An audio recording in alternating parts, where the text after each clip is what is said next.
Let's explore the selection brushes. Over here in the toolbar, we can look under the magic wand for the selection brush tool, or we can go to our brush selector here, and there's an entire category of selection brushes. We'll start with the default selection brush tool, and this can be a soft edge or a hard edge brush, but basically what we do is we paint, and as we paint, this red paint is defining where our selection is. So if I lift my pen up, that's the selection, and if I fill, let's fill it with a gradient, then that's what I get. Now, of course, if we make our brush bigger, we'll get a bigger selection. If we make it smaller, we'll get a smaller selection. Now, each time I lift my pen up and I paint another mark, the previous selection disappears. I can control that up here in the properties bar, and I can have it add to selection. So now I'll keep adding. Or I can subtract from the selection, and I can essentially erase from the selection. We'll go ahead and keep it on add. Now I can also use very light pen pressure to get a faint selection, or very heavy pressure to get a very thick opaque selection. And then if I fill with that, you can see the varying levels of opacity. We can also show and hide this red overlay. I'm going to go ahead and turn it on so that I see it at all times. That way it never goes away, and I can continue selecting here and building up my selection. We can change the properties for that overlay.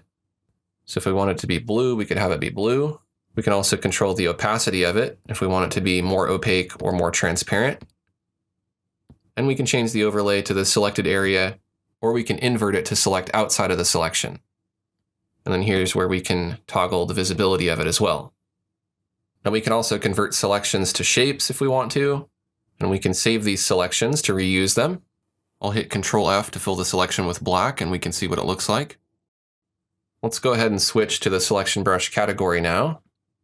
And here's where we can get a lot more looks for our selection brushes. Let's try Fractal Selection, and we'll paint near the outer edges with this. Let's go ahead and uninvert our selection. So let's change it to selected area. And we get this nice fractal selection, and if we fill with that, we get this nice pattern. We'll need to hide that overlay so we're not seeing it, and deselect the selection edges. I get that really nice cloudy effect. Let's go back to our selection brushes. Let's try grass. Do a little bit of that right here like this. I can use my pen pressure to make it a lot fainter as well. Got a selection like that now. I'll hit delete to delete those pixels. And you can see I can even create artwork using these selection brushes. Let's switch to a different selection brush.